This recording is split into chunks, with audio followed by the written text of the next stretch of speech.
Well, good morning, everyone. I'm Larry Hanson, the Executive Director of GMA, and I want to welcome you to our program today. Today is a very exciting day for all of us here at GMA, as this marks the kickoff for our organization's efforts to share information with our members on the American Rescue Plan.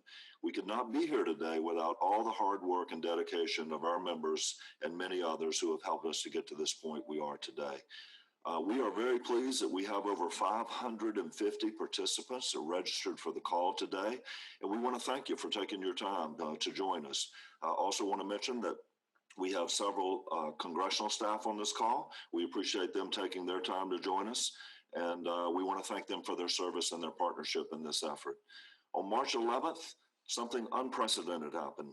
For the first time in U.S. history, the president signed into law a measure that entitles every city in the nation, regardless of size, to a direct allocation of federal funds to address the pandemic-related needs of residents, businesses, and local government services. This landmark legislation would not have been achieved without the tireless efforts of Georgia's city leaders. Since the outset of the pandemic, city officials have worked nonstop to inform Congress about the needs of local governments. And despite the unprecedented challenges that the virus has presented to our cities, you all have adapted and you never stopped protecting the public's health and safety during the crisis. Our mayors, council members, and city staff asked Congress to deliver funds directly to city leaders who know the unique needs of their communities. And after multiple federal relief bills failed to meet these needs, Congress responded with the American Rescue Plan. While GMA and city leaders will always be proud of this victory, our work is just beginning. Now it's our turn to demonstrate that this mechanism of getting federal revenues to cities and counties and local governments quickly is the most efficient and effective way to meet the long-term needs to protect the public's health and safety and support a smooth economic recovery. Over the past several weeks, our staff have received numerous questions, calls, and emails from city officials asking about the American Rescue Plan. While we are still waiting for final guidance from the U.S. Treasury Department on many details about the legislation, we know that city officials are hungry for any information we can share. And we feel it very important to provide this kickoff event to share GMA's timeline and plan for providing resources and training to help you all be successful in using these funds. Our goal today is to share with you some resources GMA has prepared and the state of Georgia is prepared to assist in your local and regional planning efforts to address a variety of needs around the pandemic and to prepare you to receive the ARP funds. Since broadband will be an eligible use of ARP funds, we want to begin our program with an overview of resources available through DCA and the state of Georgia for local leaders to be aware of. And then we will get into more on the ARP in the second half of our agenda. We also want to hear and respond to your questions, and I would ask that you please place those in the Q&A during the meeting, and then later in the meeting, Pam and Becky will help us facilitate responding to those questions. To get us started, I am delighted to welcome Commissioner Christopher Nunn, who was appointed DCA Commissioner in 2017. He leads the state's community development efforts to support our local communities and local governments in their efforts to build strong, vibrant communities. DCA has a broad reach that includes comprehensive planning, safe and affordable housing, downtown development, community infrastructure, and economic development finance. Commissioner Nunn has a long and storied career in the private sector as well in the government sector. I had the privilege of serving on the DCA board during his time, and I'm grateful for the leadership that he's providing to our state. He's a native of Perry, so it's great to have a Georgia leader in such an important position. And certainly we are proud of the partnership we have with DCA, and we look forward to continuing to work together. And Commissioner, I just want to thank you for your leadership, your partnership, and your friendship. And we now would like to hear from you. And then I know you're going to introduce Dina Perry on your staff and Bill Price of the Georgia Technology Authority. So Commissioner, you have the floor. Great. Thank you, Larry. Hopefully you can hear me okay. It's good to be with you, and right back at you on the leadership on this call. It's fantastic to have such a great number of people participating on this call, and it's a pleasure to be with you today. Your agenda addresses a very important topic, one that I know all of us are working as quickly as possible to understand and to navigate. I can tell you, like each of you, DCA has had quite a busy year, and I'm proud of our team, the work that we've accomplished, not only with existing programs, but also a large number of stimulus-funded programs and activities over the last year. You're going to be talking today about the American Rescue Plan, and we're here to talk about the state's broadband program. And Larry already connected the dots. I expect you'll hear more about the fact that broadband infrastructure is one of the eligible uses of local recovery funds in the bill language. Now, let me be clear, we are all still awaiting the Treasury guidance on the uses of funds. So I'm not going to be speaking too much about this. However, Dina Perry and Bill Price will give you an excellent overview of the state's broadband program for your further consideration as you plan at a local level. Larry, I'd be remiss in not hijacking this opportunity to remind folks of one of the important housing provisions in the American Rescue Plan, which has a number of housing provisions, including an emergency rental assistance program. We all know that the pandemic has impacted some differently than others, but we know that there are many families at risk of eviction, having fallen behind on their rent and utilities payments due to COVID. There are a lot of Georgians that live right on the edge, and if someone lost a job or experienced reduced hours because of the pandemic slowdown, well, they got behind. And the rescue plan provides funding to help these folks stay in their homes. So if you have constituents who are in need because of COVID, please jot down this information. You can direct them to georgiarental.assistance.ga.gov. That's spelled out, georgiarental.assistance.ga.gov, which is the application portal for rental assistance. And both landlords and tenants are encouraged to apply. They're actually both required to participate in the process to satisfy the Treasury requirements. So back to the point at hand, and before I turn it over to Dina, I want to brag on our broadband team and offer a few things for you to listen out to. So Dina Perry and Bill Price have led the state's broadband efforts for the last several years. And the state of Georgia's team and resources are second to none. I have heard numerous state and federal officials, particularly during the pandemic, comment about how other states would give anything to have the resources that we have at our disposal. And that's only because of the investment from the governor and from our legislature, as well as several years of hard work from Dina and her team. So you're going to hear some of those highlights, which are important because the time is here and the time is now for us to begin to resolve the issues of rural broadband access in our state. Community leadership and local investment is essential.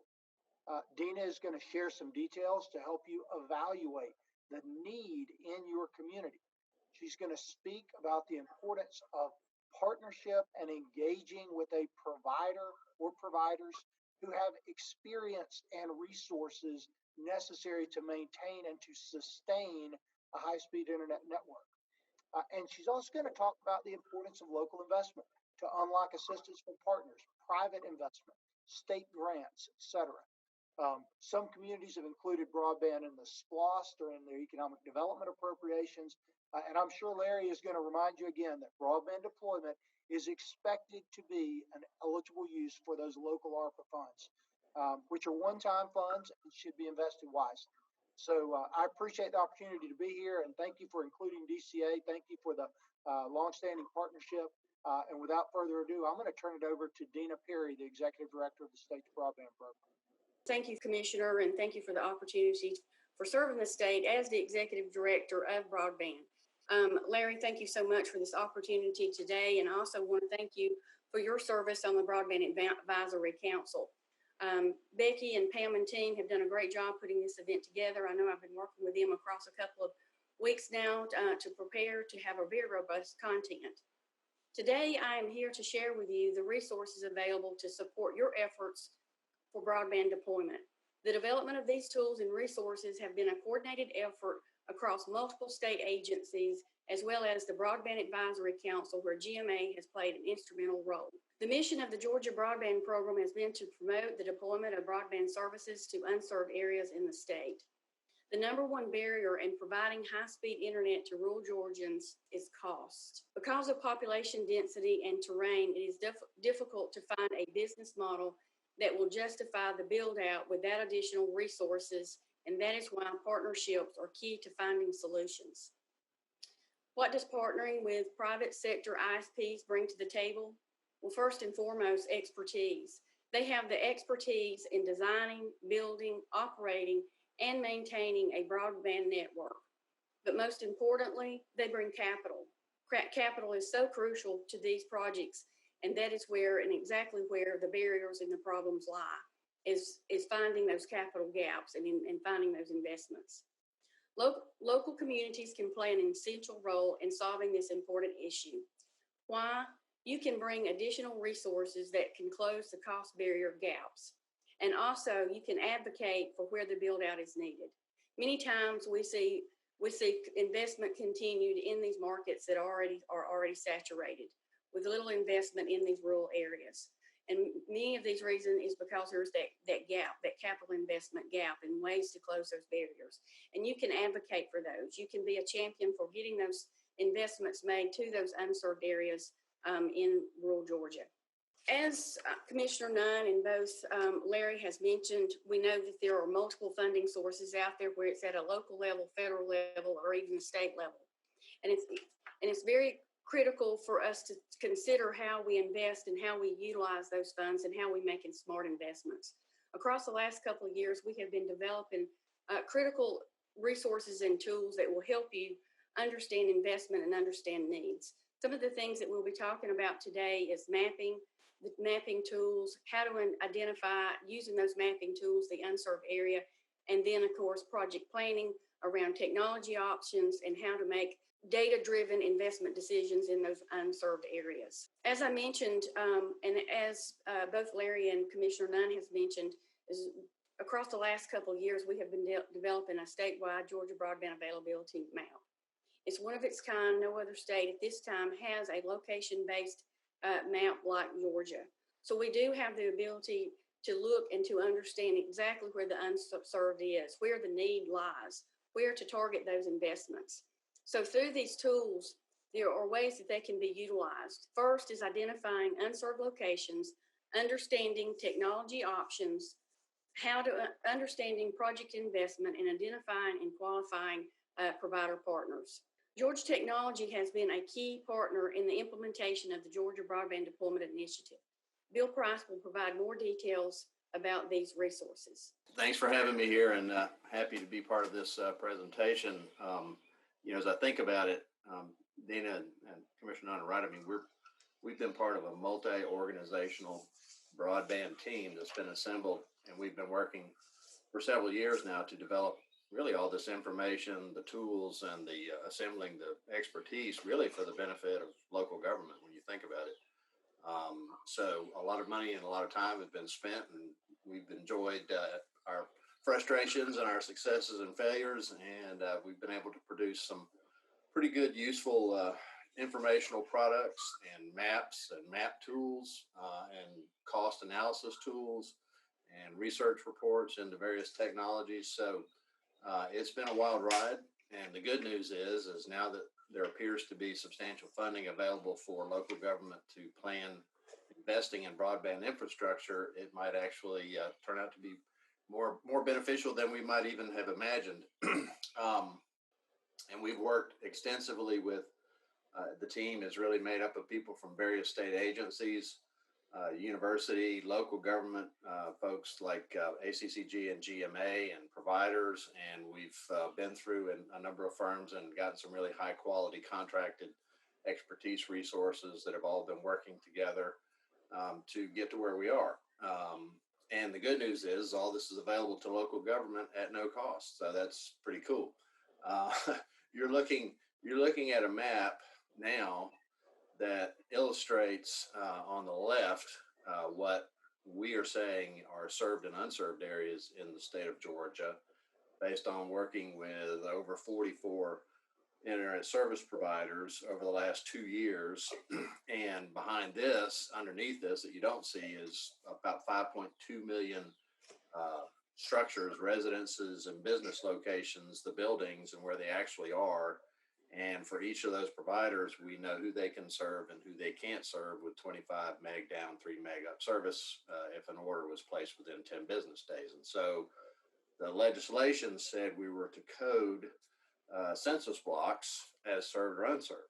And a served census block is one where 81% or more of the locations could order 25/3 and get it provisioned within 10 days. And the yellow blocks, or the unserved blocks, of course, is where 20% or more of the locations could not, right? So total up all the numbers, you've got 507,000 locations, mostly residential, that are unserved in the state of Georgia today. And this is significantly different than what the federal past maps would have shown. This is a lot more unserved areas than the federal government. And many states are looking at trying to do what we've done today. Now, on the right-hand side, we've added in the RDOF, the Rural Development Opportunity Fund awards, preliminary awards. They are at a preliminary stage at this point, and it'll be many months before they're finalized. And so the green area is where 15 companies have been preliminarily awarded $326 million for the state of Georgia. And if all that pans out, 100% success over 6 years, then those areas would have, basically a minimum of 100 meg speed based on what we've seen in the awards available to them. So hopefully that will all work out. There is some doubt and question that all that's going to come true, but we will be tracking it and monitoring it and doing analysis very closely, like we do with all federal programs that could affect and impact all of us in Georgia in regards to broadband. What's important to know is that now that there is substantially more money and everybody can take a step back and look at strategically, all right, how might we best invest this money?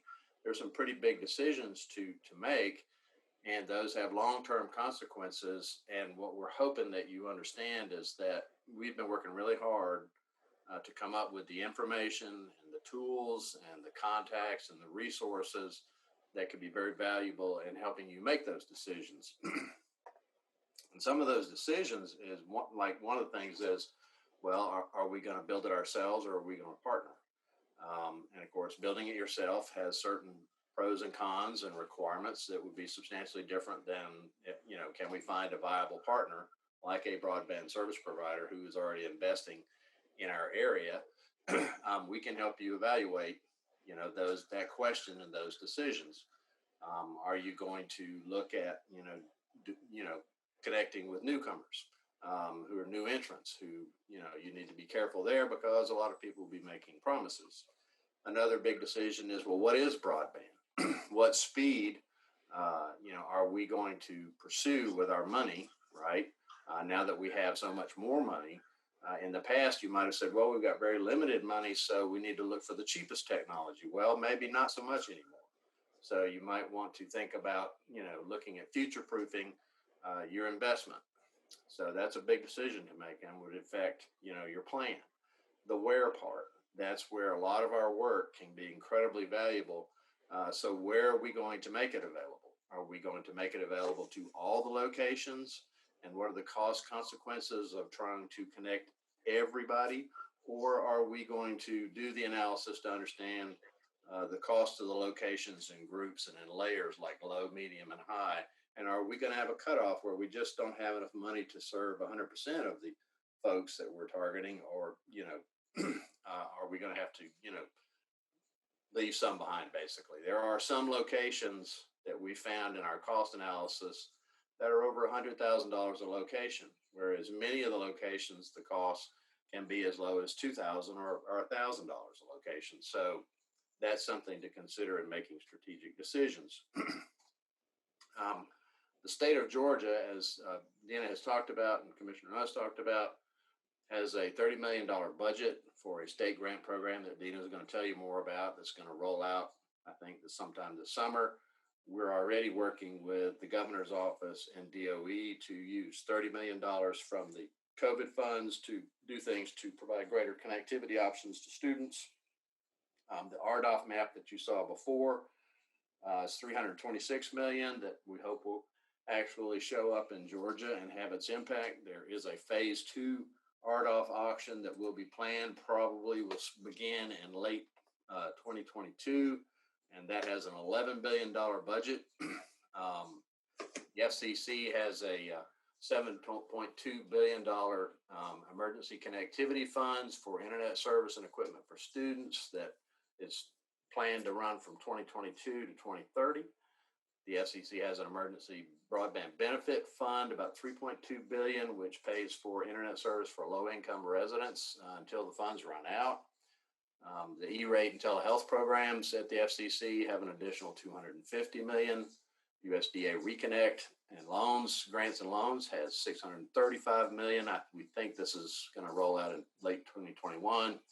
NTIA has a grant program that local government can apply for that's going to come out in, we believe, in the month of May, which has $300 million.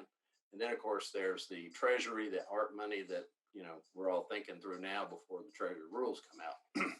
So what Dina's been showing you is some pictures of a map tool that the University of Georgia team has developed that you'll be able to use, and you'll be able to select areas by census block in the state.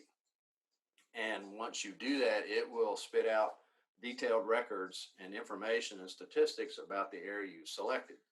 So if you're considering building it yourself, or you've partnered with a provider or a number of providers, say somewhere within your county, you can use this tool, pick areas and run scenarios and see how many you're going to serve.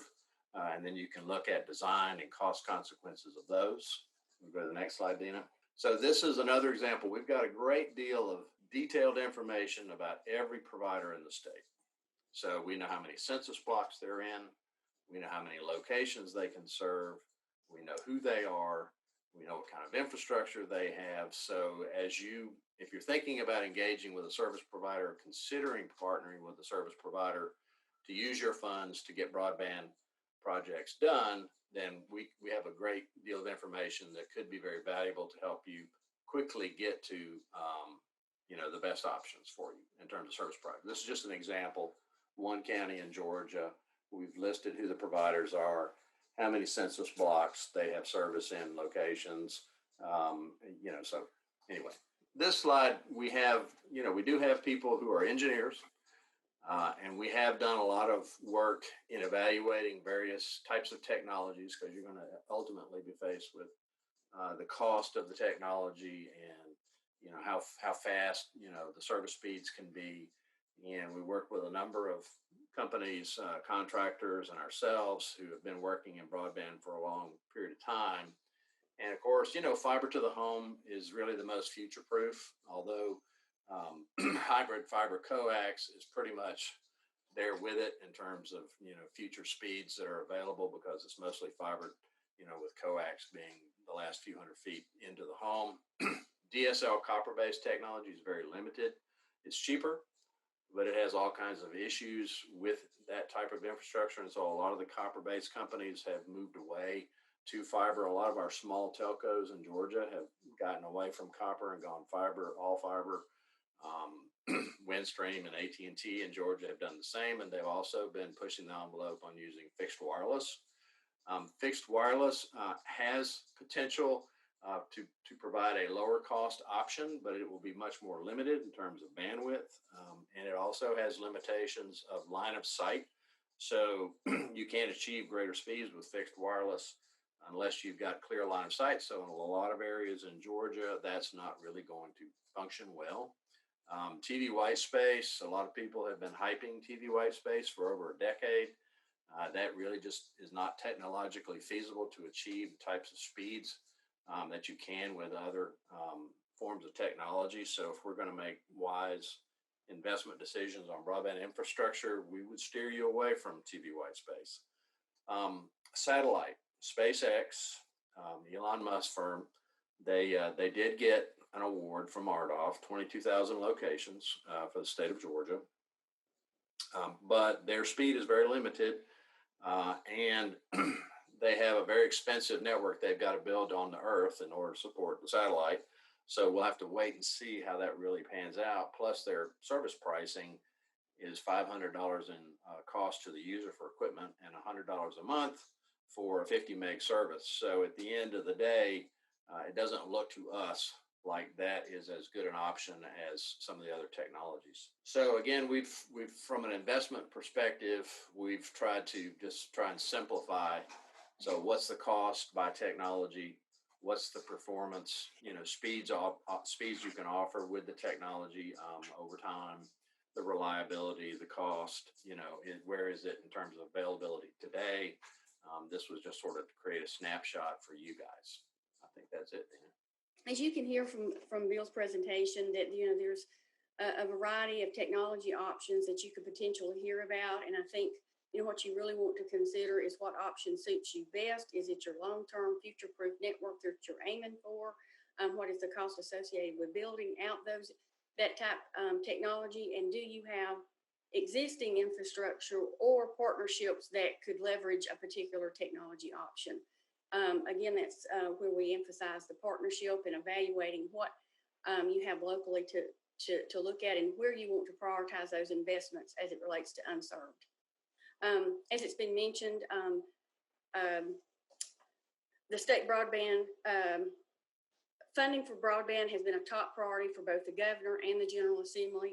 The state appropriated $30 million in the amended budget for FY21 and FY22 collectively to those that are eligible in One Georgia eligible communities. These grants are intended to defray the cost of capital investment, funding such activities as installation and expansion for required facilities and equipment. Our grant program is designed on 3 basic principles, and it's to maximize the number of served locations, maximize public investment, and minimize risk. The grant program will be governed by One Georgia, just like some of the other programs through One Georgia.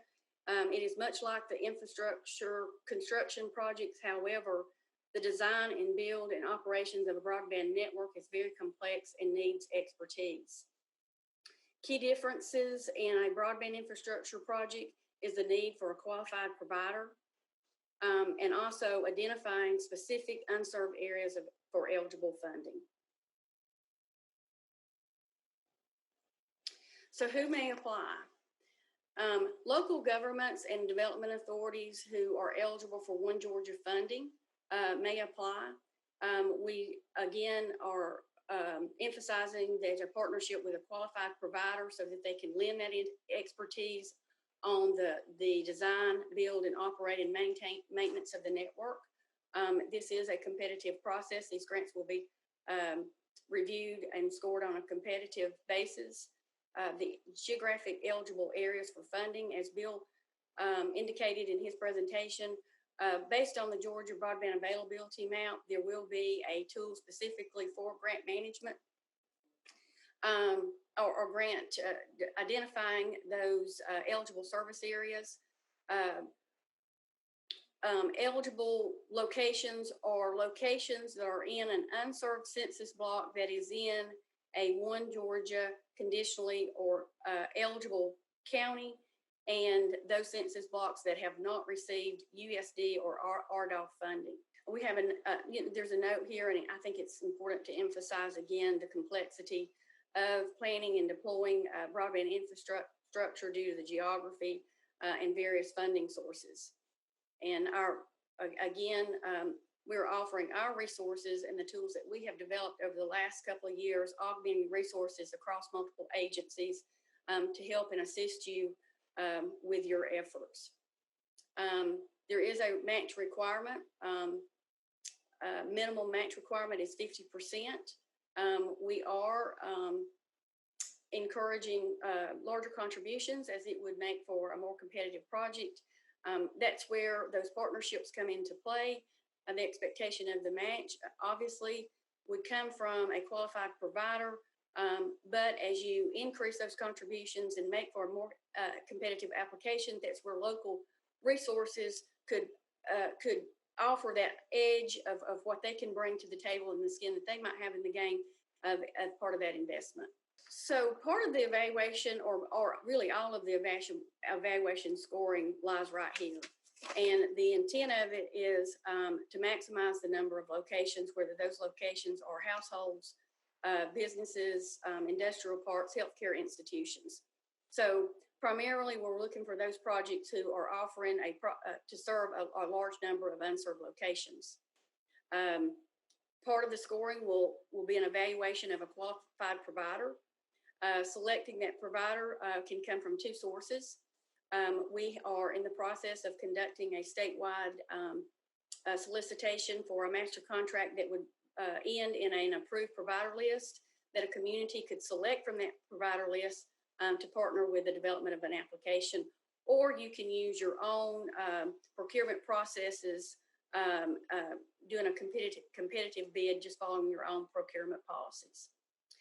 Project capital cost, which is cost per location, is also another evaluation criteria. What we'll be looking at is projects that come in at an average cost per location. Our expectation is that when you're leveraging and maximizing assets, building out from existing infrastructure, edging out networks, the cost per location for those bills would go down, and that would make for a more competitive application. I had mentioned capital contribution, which is the match earlier on the previous slide, and then also the other part of the evaluation would be the broadband ready designation.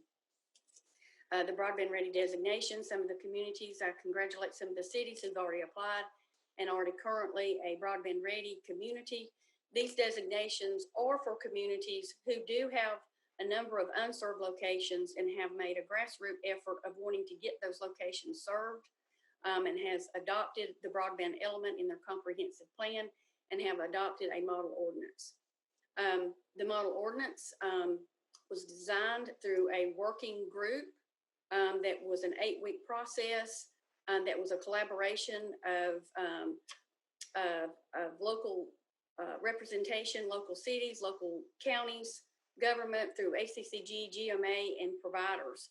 That model ordinance is really intended in the design for buried solution along the right-of-ways for expedition of permits and the cost associated with permitting those. Stay tuned as we will have a NOFA that will be released, and it will have more details coming with more specifics about the state grant program. As you consider your broadband infrastructure projects, regardless of the funding source, also consider utilizing the broadband resources to guide investment decisions to maximize taxpayer dollars. Some upcoming events that we will be sharing information, continue sharing information about our broadband resources and the state grant program. Georgia Technology Authority is holding a summit on May 5th that is focused on broadband. We will conduct a series of workshops beginning in May 13th. These will be virtual workshops. The DCA regional reps and the regional commissions will help plan and distribute the information about these workshops. We'll also be launching our grant eligibility map.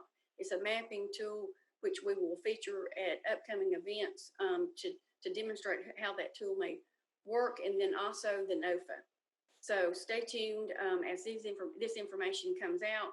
We'll be sharing it across these different events. For some additional information, and if you'd like to contact our office and schedule a call to meet and talk more about more specific needs or specific questions, you can contact us. We have created a direct email for the local governments, so please use that, or you can contact Brittany Hickam, who is over the Broadband Ready Designation Program, and then Jason Sell from our office will assist at any mapping inquiries. And at this time, if there is any questions, we'd be happy to take questions now. Yeah, Dina, you and Bill, well, first of all, thank you both for your time and your information. And secondly, there are some questions that have come in the Q&A. Becky and Pam, are y'all going to help facilitate that now? Sure, absolutely. We've been able to answer, Commissioner Nunn actually answered several of the questions, but we do have a few open ones. The first one related to broadband, let me see if I can read down here. So first of all, can we just get the web address again to be able to view the data? If people want to go and look at the maps that Bill and Dina referenced, if y'all could just repeat that real quick. Okay, so the map that you you have access to that's public is the broadband.georgia.gov. Okay, broadband.georgia.gov. Yeah, I'll put that in the chat. Okay, thank you. Had another question. Any thoughts about services such as SpaceX Starlink and Amazon Project Kuiper as it relates to public spending on broadband deployment? So we have been following Starlink and what they are going to offer. As you know, this is a new service that they are working to deploy now. It is not, they do not have the infrastructure in place to offer services to Georgians. I think they have been advertising. You can sign up to get in the queue, if you will, to be a customer in certain parts of Georgia. Bill, do you have anything to add regarding Starlink? Because I know you and I both have been talking and following what they are doing. Just that they've been awarded funding out of RDOF for 22,000 locations. And when you look at where those are, and we can map that, it's really small areas scattered all over the state. And in conversations we've had with Starlink, they still have to deploy what they call earth stations that have to be connected via fiber. So they're like a startup. So presumably they will succeed. Presumably they will be an option over time, over the coming years. We'll have to wait and see. It does seem to me, for the speed they're offering, which is really 50 meg down, $100 a month seems pretty pricey. If you have other options, if you don't have another option, then it might be, something that people would consider wanting to buy in the future. But we'll just have to watch them and see how their deployment goes. They do appear to have been very successful in launching satellites, which is the first step. So. Okay, thank you. We had another kind of a broad question, and it would depend on a number of factors, but do you have any recommendations or guidelines or any way that local governments could get information about the local government investment that would be required to accomplish broadband deployment? I know there's a whole lot of variables involved there, but who would be the best person to talk to provide some technical guidance on that? So we would be happy to have conversations within those or some of the independent calls. I think that would be meaningful so that we could get into look at what that community is, where their unserved locations is, what are the resources available to better understand what the investment might be required. So those are some of the things that we would be available to. And Becky, if I could add, certainly each local government is going to have the right to use their American Rescue Plan funding in the manner that they so choose, as long as it's eligible, broadband is eligible. Also, I think that the state would be open to using the American Rescue Plan local funds as a match. And remember, the match requirements they were talking about were based on the state One Georgia Authority funding and the state funding, but you certainly have the right to use your own funding that you'll be receiving. It's just that we believe that all those funds can be maximized by taking advantage of all the available funding that is going to be available related to broadband. Okay, we have time for a few more, I think. So let's see. Okay, I'm sorry. We talked about unserved areas and unserved census blocks, but on underserved census blocks, will there be funding available for those as well? So the state defines unserved as a home or business that does not have access to a minimum of a 25/3 speed down and a 3 upload speed. So there's really not unserved or underserved. So any location that cannot receive access within 10 days, subscribe to a service with a minimum of a 25/3 speed within 10 days is considered unserved. If you go to our map, our published map, you can see where those census blocks have been deemed unserved, and that's based on, again, the definition of an unserved census block that is in state legislation. And that is if 20% or greater of those locations in that census block does not have service to a broadband service as defined with the 25/3 minimum, then that is considered an unserved census block.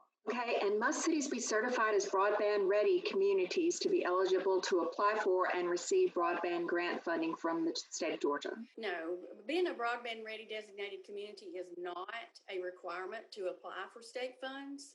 It just is part of the evaluation. It does have priority points associated with it in the review process, but you do not have to be a broadband ready designated community in order to apply for state funds. Okay, is a sample application available for cities and counties to use for the broadband network projects that are referenced in the broadband ready ordinance? So there is an application. You can go to our website, again, to broadband.georgia.gov, and there is a landing page under the tab designations, and you can apply and see the application for applying for the broadband ready designation. Okay, and we had a question to ask for an explanation on the GBDI petitions designation as shown on the unserved by county map. That's a fairly technical, question that it might be better addressed offline. There's a petition process annually in the mapping, between providers and locales, and there was one petition last year. There's a process. I think that if you want to shoot an email our way, we're happy to answer any specific questions there, but that's just part of the mapping process. And then we had one quick question, Commissioner, on the rental assistance funds. Can the city ask for funds to help with people who have fallen behind on the water payments? And I believe that it's customers who would have to request assistance through that. Is that correct? That is correct. Tenants and landlords are eligible to apply for these funds. So in that case, the tenant would have to apply for the utilities assistance. I guess that from a marketing standpoint, you could probably share this information in your monthly bills that are going out to let folks know that there is a resource available for them. But that's the short answer. Okay, absolutely. And please note that if we did not get to your question that's in the Q&A, we will be collecting all these questions, and the information is going to be posted on GMA's website following this event. So, and I know there are a number of questions in the chat that deal with the ARP funds, so we will try to address those following our presentation in just a few minutes on that topic. Thanks, Becky. Yeah, Becky, Dana, there was a question. Can you mention the percentage that is determined to be unserved? Was it 20% of a census block? Yes, if 20% or greater of the census block does not have access to a 25.3, a minimum 25.3, then that census block is considered unserved. Okay, and as Becky said, there are a number of questions in here that are going to be related to the next part of the presentation that we're preparing to have now. So Dina, Bill, Commissioner Nunn, thank you all for your time and for the information, and certainly for the partnership. We look forward, our cities, to working with you, and we know that we can make a difference in this broadband area if we all work together and partner together. And thank you for all the work you've done on mapping and also identifying potential partners that you all have vetted through a competitive process that will certainly allow our cities and counties to get a head start in addressing this issue. So thank you very much for all of that. We are now going to turn it over to our GMA staff members, Becky Taylor and Pam Helton. They are going to provide a brief overview of the American Rescue Plan, what we know now, and what cities can do to prepare to receive this direct funding and to take advantage of the many opportunities presented in this legislation. So Becky and Pam, please proceed.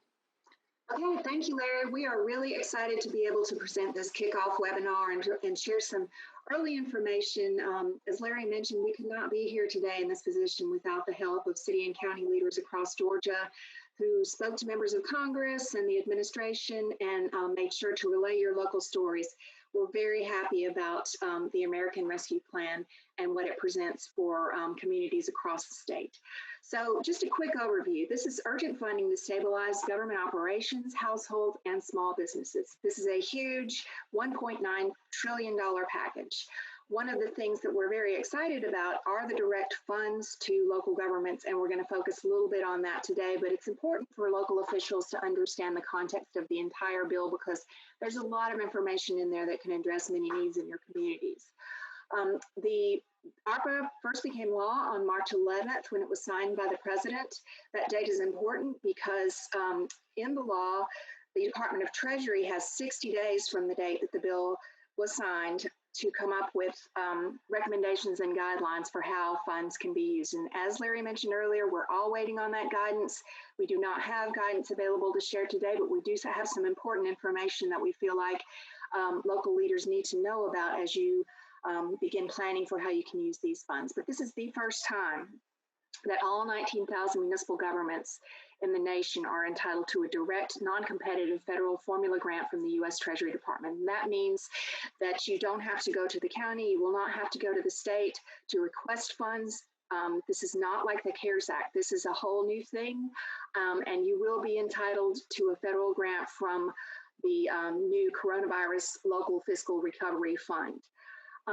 More than $350 billion is available in the total bill for relief directly to be allocated to states, counties, cities, and tribal governments.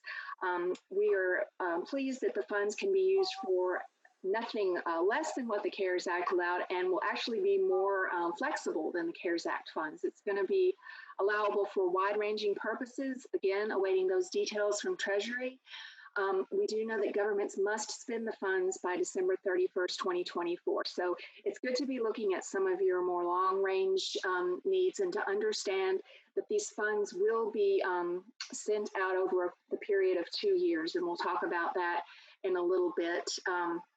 But so now is the time for you all to meet with your stakeholders, and hopefully, I know a lot of you are doing a lot of planning right now, but meeting with community groups, meeting with cities and counties, and just kind of discussing how your community goals could be met with ARP. Everybody across the board was impacted in one way or another by this pandemic. The bill is designed to help a number of different groups, a number of different types of programs. So we encourage you to get to know the bill a little bit more to see how that can be addressed in your communities. It's also important to kind of come up with a plan for how you will administer these programs, manage the complexities of the bill, and meet the compliance requirements. There will be some requirements for transparency and accountability in the bill. Just a quick rundown of what's here for local governments in Georgia. This is a very significant amount of funding. The cities over 50,000 will be getting over $500 million. Cities below 50,000 will be getting over $800 million. So the total for counties is over $2 billion. The total for all cities is over $1.4 billion. That is $3.4 billion over 2 years to local governments in Georgia.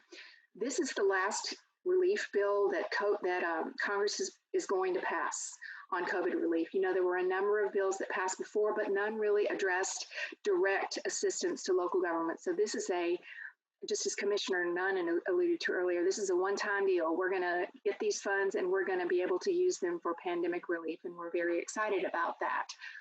We're getting a ton of questions, as Larry mentioned earlier, from cities all across the state. What do we need to do to request the funds? When can we expect more guidance? Those types of things.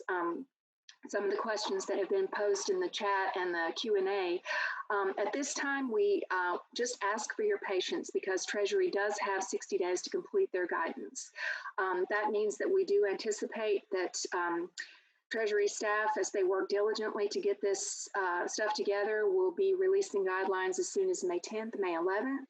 We do anticipate that there will be rolling updates, similar to what occurred with the CARES Act.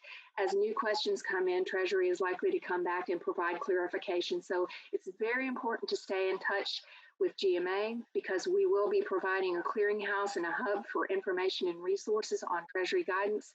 The Treasury Department has also set up a website where they're going to be posting the guidance as well. Just a screenshot here, GMA has set up a dedicated web page. You can view it from the home page. It's the second item on the list, but this is where we're going to be putting all of the information about events and webinars like the one today, including any kind of sample documents and resources, any updates on Treasury guidance and that sort of thing, as well as background information, and as well as the preliminary numbers on estimated allocations for all governments in Georgia. The principle, according to the bill, the principle for local fiscal, this is the Principles for Local Fiscal Recovery Government Funds. I wanted to mention that we are working in partnership with the National League of Cities on this because they are seen as the trusted resource for Treasury staff and for administration staff. A lot of those folks are new and are trying to understand the nuances of local government. So they're working really closely every day with the NLC staff. And NLC has provided a lot of guidance to local officials on sort of principles for how to use these funds. And they recommend, and we agree, as this is a large piece of legislation with a lot of different pots of funds for housing and nutrition and individual assistance and businesses, try to use those dedicated grants and programs whenever possible. Try to reserve those very special direct local funds to prioritize fiscal stability and returning to work if possible. Think about the government operations, the things that you had to change over the last year. Did you defer maintenance on some of your infrastructure? Did you have to buy new equipment or new vehicles? What did you need to do to respond to the pandemic, and how could these funds be plugged in? And then also begin thinking about how you're going to maintain your records and document your success. And I'm glad that there are some members of the staff of congressional offices on the line, because we couldn't have done this without leadership in Congress. We are very happy that we have our partners across the state in all districts for members of Congress. Make them a part of your success. Let them know what's going on with these funds in your community and how you plan to put them to work. They're going to be very important to keep in the loop on this. So the best resource that I have seen so far as learning about the different pots of funding that are available in the ARP is on the NLC website. This is a screenshot here. We've got a link to it at the last slide in this presentation. And as you're doing your community strategic planning, I would suggest that you might want to take a look at this website and look at different programs. And if you wanted to help with different areas, perhaps you could look at housing or broadband or nutrition programs. NLC will post this information here, including a link to the programs, how to apply for the programs, who's eligible, and that type of information. So we're just encouraging everybody to go there as a resource for learning about the bill, the comprehensive programs within the bill. This is a screenshot of NLC's estimated local allocations in the rescue plan. Their website, they show the city allocations. If you go to the GMA website, you'll be able to see the spreadsheet that shows allocation amounts for all jurisdictions in Georgia, including cities, consolidated governments, counties, and the state. It's important to note that GMA did not prepare these allocation estimates. They are estimates only. They will change. We know that. These were prepared by the committee that worked on this bill as it was flying fast and furious through Congress right before it passed. The Treasury Department has the responsibility, in addition to issuing detailed guidance, to issuing the final allocation amounts. Treasury will need to look at the annual budgets of all cities under 50,000 to make sure that your cities don't receive more than 75% of your annual general fund operating budget. So there's a cap. It was important to members working on the bill to include some guardrails to make sure that this wasn't a windfall, that local governments wouldn't be getting more than 100% of their annual operating budget. So just note that the amounts will change, but you can take a look and get an idea of what your community will be receiving. The bill is pretty general on what can be used as far as eligible expenses, and that's why we're waiting so eagerly on the Treasury Department. But basically, the intent was to help local governments respond to the public health emergency, to help with your local economic recovery, as I mentioned. It's no more restrictive than the CARES Act Coronavirus Relief Fund. It's really important that these funds can be used for revenue replacement. We know that a lot of your communities were hit really hard, in particular cities that rely heavily on tourism. So as soon as we get that additional guidance, GMA will be providing training. We're going to be working together with ACCG to provide joint training opportunities, and we'll be posting those on GMA's website, on ACCG's website. So please stay tuned for those, because as soon as the guidance comes out, we're going to be doing training as often as we can, posting everything on our website so that you can get all the information you need. We want you to succeed. It's important that we show the federal government that this is the way that we would like to receive local funds, as local officials know exactly where funds can be put to work very quickly. So I'm going to turn it over to Pam to talk about the pre-award guidance and some other things to keep in mind as you do your planning for these funds. Pam? Thanks, Becky. So it's important that you go ahead and start with a few items. And this is for the jurisdictions which are over 50,000 in population. You must have a valid DUNS number. And we've listed the website and the phone number that you can call to find out about your DUNS number.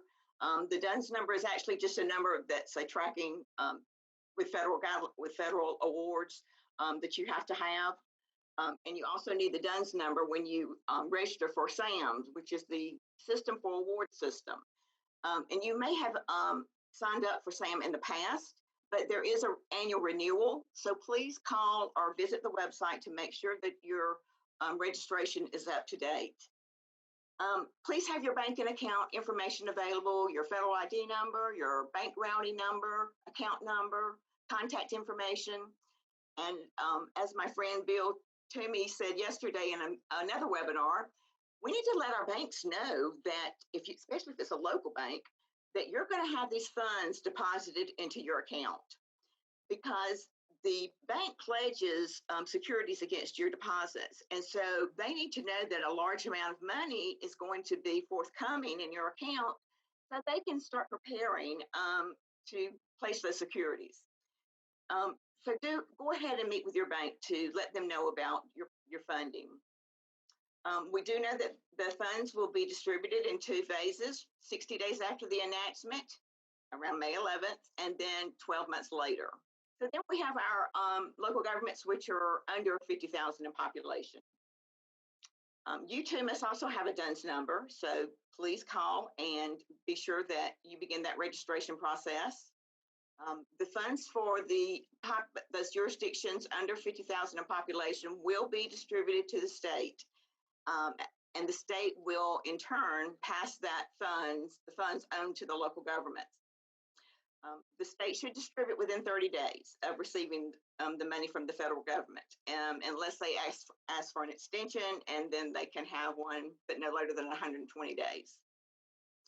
50% of the allocated funds will be distributed first, and then the remaining 12 months later.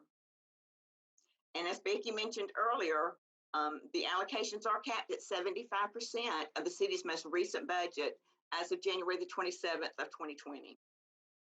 And we know that periodic spending reports will be required. So plan ahead and plan accordingly.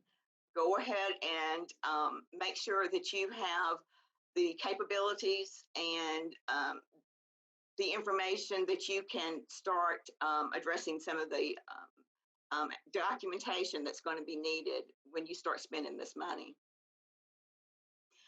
So what else is in the bill?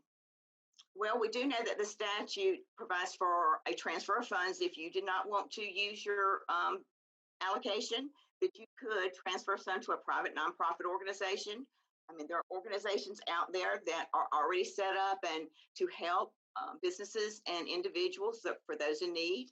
So you may want to partner with an organization and transfer some funds to them. You could transfer to a public benefit corporation involved in the transportation of passengers or cargo, or to a special purpose unit of the state or local government. And of course, you could transfer back to the state government. But the state does not give the authority to the state to change the amount of the award or to attach additional requirements like they did with the CARES Act. So we do anticipate that there will be reporting requirements. The funds are considered a federal grant, and so we'll need to follow those federal guidelines. And if you expend more than $750,000 in your fiscal year, then you will have to have a single audit. So what does that mean? The single audit covers the whole entire organization's financial operations, and it's substantially more detailed than a regular independent audit. The single audit requires a higher level of testing by the independent auditor to establish that the financial statements are presented fairly and accurately and in accordance with federal cost principles. Also, that the organization has adequate internal control structure. and that the organization is in compliance with any special government regulations, laws that apply to the specific federal funding stream. So I recommend that you go ahead and meet with your auditor, let them know how much money you will be receiving from the federal government so they can determine some best practices for your organization as you move forward. It's so much better to do it on the forefront than after the fact. And you'll want to go ahead and have measures in place that will protect you. Where it's all about accountability and doing the right thing. So be sure that you meet with your auditor and let them know what to expect so they in turn can help you as an organization get ready for this. So there's a couple of other provisions in the ARPA that we want to cover with you today. The Families First Coronavirus Response Act, which is referred to as the FFCRA, provided employee paid sick leave entitlements for the COVID-related reasons. The FFCRA also expanded the FMLA to parents when they were having to stay home with their children because they were out of school or daycare. Well, the FFCRA ended on December the 31st. But covered employers were, could still offer this benefit, but they could do so voluntarily. And the private sector employers also could get a tax credit. They could claim a tax credit when they filed their 941 quarterly reports. Well, under the ARPA, finally, public employers can also be eligible for the tax credits if they offer this for their employees. Now, of course, the offer of paid leave is voluntarily, but if you do, those wages are going to be a tax credit against your 941.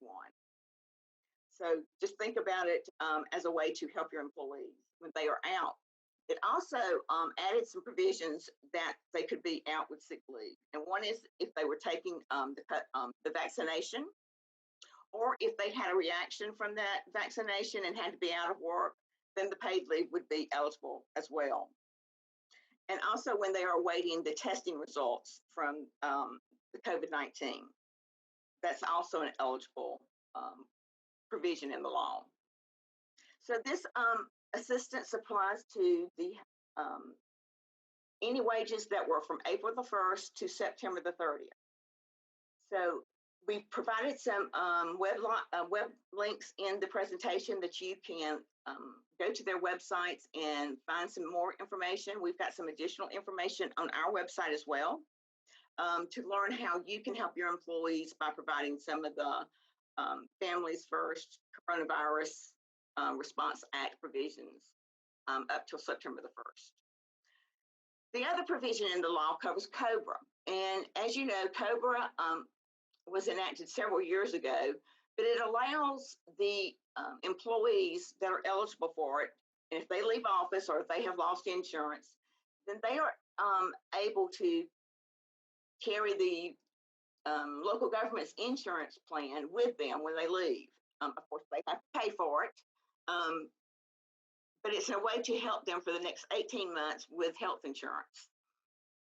Well, under the APRA, now, if they left and they took their COBRA with them, and it's from any time between April the 1st and September the 30th, the federal government is going to pay for their health insurance premium for those months they're out of work.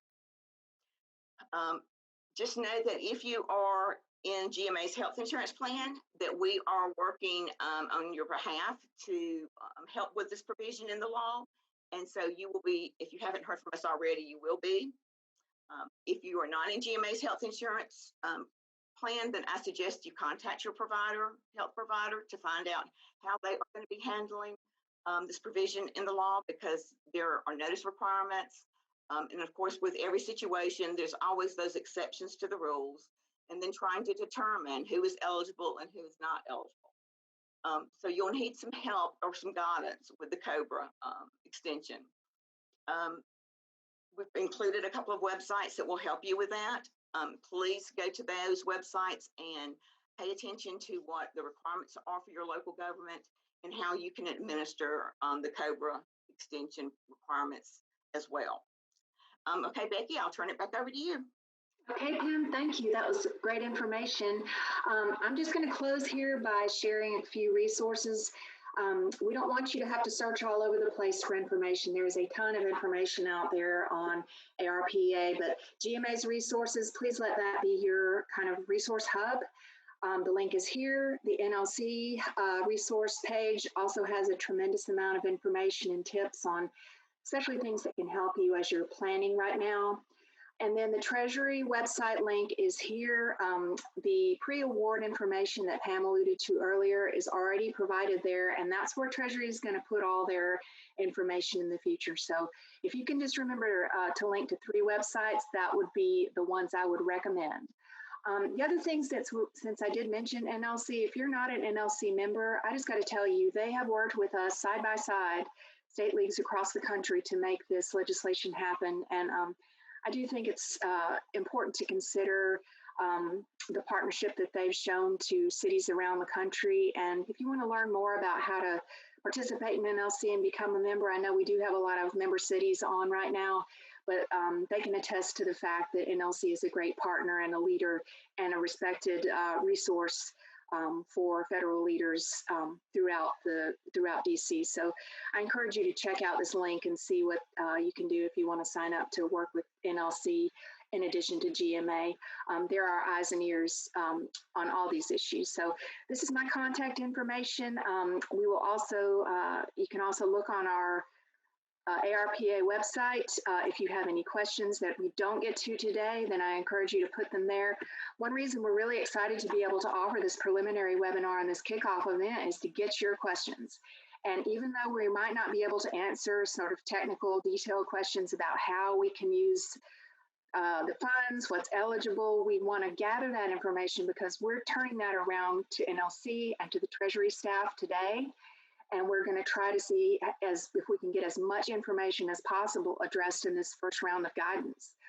So any questions that you have, we will do our best to answer today right now. If we don't have an answer for you today, please know that we will be sharing those with our peers and our national partners, and we'll get you an answer just as soon as possible. So Larry, that concludes our presentation if you want to do the Q&A. And we do have a question about how do local governments confirm the amount of allocated funds they will receive? We'll have the final amounts until Treasury releases that. The estimates give you an idea, but we know that there are errors in those estimates. Yeah, and Becky stated that those estimates are on our website and they may be tweaked slightly. There are several things Treasury's identified that were sort of unintended consequences that they're fixing. So it may not be exact, but for many it will be exact. And thank you, Becky and Pam, for your information. We do have about 15 minutes left for questions. I know some are in the chat box. So Becky, I'm more than happy to help answer some of those, or I should say in the Q&A box. Okay, so when does Georgia expect to receive funds from the federal government? Well, we know that we're expecting information around May 11th, Becky. And then also this by statute, the state has 30 days to turn the money around to the local governments that are not receiving direct funding. They can ask for an extension of 30 days, and they can ask for one additional extension for some mitigating factors that would allow them not to be prepared to do it. But I think the states are going to be prepared to turn that money around very quickly. So we expect it to be received shortly after the Treasury guidance is issued. And I believe it would be the same for all the other funds in the ARPA. The whole bill is tied to that 60-day deadline. So the state of Georgia, and I think Commissioner Nunn may have alluded to this earlier with one of the questions about mortgage assistance. But all those funds will be going into grant programs, except for the dedicated direct funds that are coming to the state. So all of those would come to the state of Georgia at the same time that they will with the the funds for over 50,000 population jurisdictions, which would be about May 10th, May 11th. Yeah, and Becky had mentioned that we've worked closely with NLC. I'm very pleased that we at GMA have been able to submit a number of your questions to the Treasury Department in the hopes that it's going to give better guidance on the front end. There's a question here about why hasn't anyone addressed the fact consolidated governments basically are getting paid as a city and a county. That point was raised, it's our understanding that was the intent of the legislation, so that remains. Consolidated governments will essentially get funding as if they were a city and as if they were a county, and that was intended. We've gone over the timeline for non-entitlement cities. So the state will be dispersing those funds, and they start with a 30-day clock. They can ask for an extension. We've already covered the question about the single audit. Yes, if it's over 750,000. I think the state will, could have asked Christopher. I don't think he's still on the call, but I would imagine it's going to be very much like a CDBG type distribution. Have you heard, Becky? I would imagine the state's going to transfer this lump sum to those local governments, and it will come in two tranches. One half of it this year in 2021 and the other half in 2022. Is that correct, Becky? Right. Your jurisdiction will get 50% up front. The state, according to the bill, it's a state pass-through.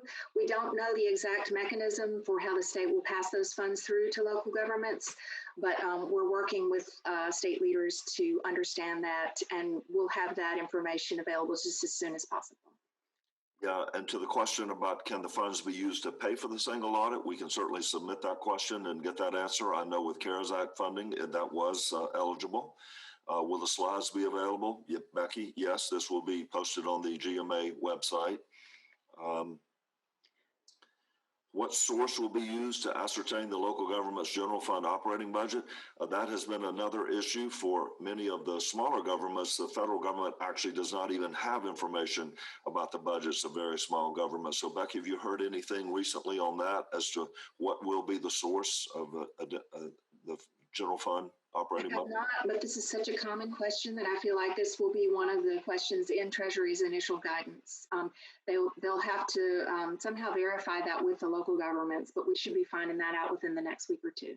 Right, and there are other things we've been offering advice on, such as the definition of a year. And we've made sure that the Treasury understood that many of our cities in Georgia, some are on a July 1 fiscal year, some are on a calendar year fiscal year, others are on an October 1 fiscal year. So we've suggested to them that rather than picking one, that they should allow each government to use their own fiscal year as the evaluation tool. So we'll be anxious to see what Treasury decides. I know they typically like one regulation, but we think it would be difficult for a government to provide good information if you're a July 1 fiscal year and they use a calendar year to say what was your most recent general fund budget and what were your revenues as well. Some questions here about water sewer systems, stormwater. We don't know if the ARP funds will be, exactly what can be used for infrastructure. It's very generally described in the bill. But we do know that there's reason to be encouraged that Congress is going to be working on infrastructure next, and they're actually working on it now. So please continue to put together your infrastructure need cost information and have that ready to go. It's going to be important, even if it's not eligible through ARP, there will be some federal assistance coming from that soon. For transportation, I know they're also working on reauthorization of the highway bill. So there will be an opportunity to get some water, sewer, stormwater infrastructure funding, if not through ARP, then through some other mechanism this year.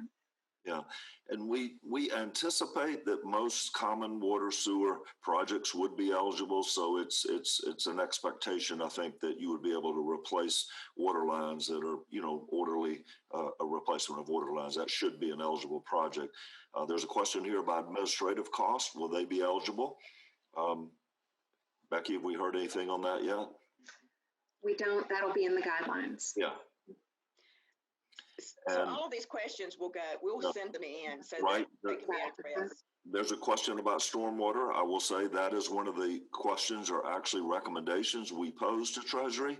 Right now, the bill says water, sewer, or broadband. We actually raise that issue that or could be interpreted that it's one of those three, not all. We've recommended that they clarify that water, sewer, and broadband would be eligible.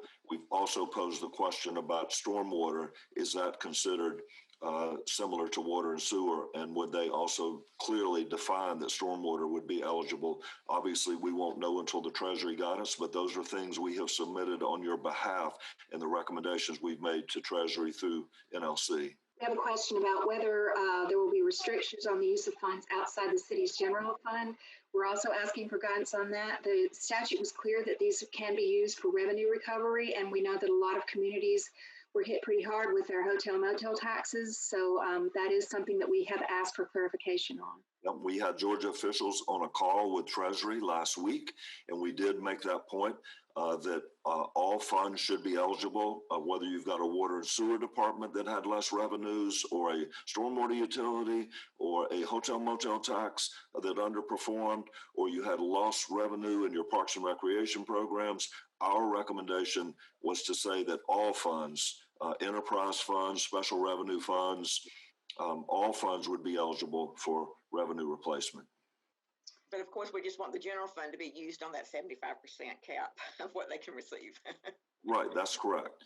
There will be a cap so that those of you that are smaller governments, as Becky said earlier in the presentation, Treasury, the federal government did not want people to get 100% of their budget. So there is a cap. 75% of your general fund budget will be the maximum amount you'd be eligible for. It doesn't necessarily mean it's limited to the general fund as to the use of those funds. That's merely what the determination is for how much you're eligible for. Absolutely. I see a question here. Will non-entitlement cities have to apply through an application for a grant? No, you won't have to apply for anything. And I want to mention that the term entitlement is used in the bill. But one distinction we wanted to make in our presentation was think of it as over 50,000 and under 50,000. So if you're under 50,000, then you would be, quote, non-entitlement. This does not impact, if you're an entitlement city, it does not impact your HUD status as an entitlement community or any of those types of things. That's just kind of a dividing line that they used in the bill and a term that they used in the bill, but you don't have to apply. The funds will come directly to local governments. Will there be funds for DDA and economic development? Please check out that NLC website that I referenced earlier, and you can see that there's quite a bit of funds in there for a variety of different economic development and downtown development needs. Certainly we will be researching the American Jobs Plan and would plan to bring information, soon as that is being rolled out as well. Then anything else, Becky, Pam? The only other thing is we do have some questions here about the American Jobs Plan. We are getting information from that daily on what's going to be included in that. We really don't know, but we are trying to pay close attention to that because our understanding is the first thing that Congress is going to look at is the infrastructure piece, which is traditional public works infrastructure that you all have to deal with. So we're keeping a close eye on that, and that's why I encourage you to put your stories together now. Let your members of Congress, your district staff, and those offices know kind of what the projects are that you're working on and where federal funds could be used and how you're going to create jobs with those funds. That's really important, but we're very much keeping a close eye on. We would love to hear your stories. If you would like to share anything with GMA staff, please reach out to me or Pam or any member of the GMA team, and we'll be glad to talk with you more about that. Pam, was there anything you wanted to add? There's a lot of questions that we can't get to today, but just know that we will send them on so that we can get some guidance, because anything we tell you today is going to be just our impression usually of the bill, because we don't have the guidance yet. So we would really rather wait till the guidance so you could have a clearer understanding and the right information. And please remember those points Pam covered. There are things you do need to be doing to ensure you're prepared once the funding is received. So getting that DUNS number and your SAMS designation, things of that nature, please make sure your city is fully prepared to receive and utilize these funds. Talk to your auditor, talk to your bank, and also think about future staff at the City Hall and future folks who will serve in elected office there. There will be a lot of accountability and transparency on how these funds have to be used. It's not going to be like it was with revenue sharing, if you remember that. Just keep a good accounting and records that can be looked at out into the future. If someone with the federal government needs to come back and audit how you spent funds, just make sure that you're keeping good records on all that somewhere in your city hall that somebody can go back and reference down the line. Okay. Okay, well, listen, on behalf of GMA, we want to thank you all for joining the call. We had great participation today. We thank you for your time and your interest. Certainly, we want to be a resource here for you. As more information comes, we will make sure that we have future webinars in conjunction with our partners at ACCG and others. Today, there's been so much interest in broadband. We wanted to make sure that we brought that information to you from the state and that you were fully aware of the investments they have made in mapping and identifying providers and the financial resources the state is committing to broadband, so that we all begin to look at how we can partner to maximize the funds we have so that we can serve the most people. And so, again, I hope you have a great rest of your day. Let us know at GMA how we can serve you, and we'll continue to keep you informed and certainly share this information and this guidance as soon as we receive it. So have a great day, and thank you for joining.